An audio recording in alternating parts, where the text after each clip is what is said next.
இப்போ நான் கேட்குறேன், ஒவ்வொரு குடும்பமும் ஒத்துமையை கற்றுக்கிட்டிங்கன்னா சபையில் ஒத்துமையை பேச வேணாம்.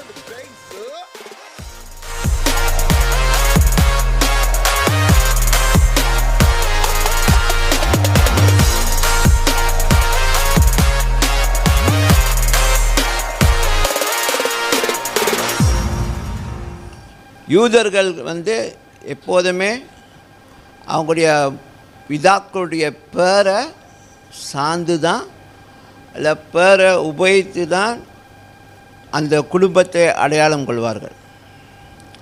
அந்த மாதிரி நம்ம வேதத்தில் வாசிக்கிறோம், நூன் குமாரனாகிய ஜோஷுவா, நூன் குமாரனாகிய ஜோஷுவான்னு சொல்லி அப்படி வரும். அப்போ அப்பா பேர் முன்னுக்கு வரும். அப்பா பேரை சொல்லி அந்த நபரை அறிமுகப்படுத்துவாங்க. ஸோ அந்த மாதிரி இந்த சகோதரர்கள் ஒருமித்து இருப்பது, அது ஏன் சகோதரர்கள் என்று சொல்லி நம்ம பார்த்தோம். ஏன் சகோதரிகள் வரல? இல்லை சகோதரர்கள்னு சொல்லும்பொழுது அதுக்குள்ளே சகோதரிகள்லாம் வந்துடுவாங்க. இல்லை இல்லை இல்லை, இதில் சகோதரர்கள் ஒருமித்து இருப்பது அது எத்தனை நன்மையானது இன்பமானதுன்னு சொல்லும்பொழுது, அந்த சகோதரர்கள் ஒருமித்து இருக்கும்பொழுது சகோதரிகள் மட்டும் இல்லை, அந்த சகோதரர்களுடைய குடும்பமே அடங்கியிருக்கு. Hello, amen.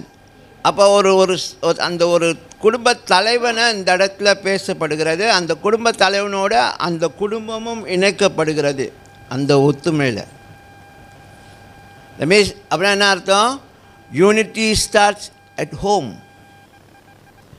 Unity starts at home. சரிங்களா? ஒத்துமை எங்கே ஆரம்பிக்குது? குடும்பத்தில். இப்போ நான் கேட்குறேன், ஒவ்வொரு குடும்பமும் ஒத்துமையை கற்றுக்கிட்டிங்கன்னா சபையில் ஒத்துமையை பேச வேணாம். இல்லை சபையில் ஒத்துமையை பேசும்போது ஈஸியாக விளங்குவோம்.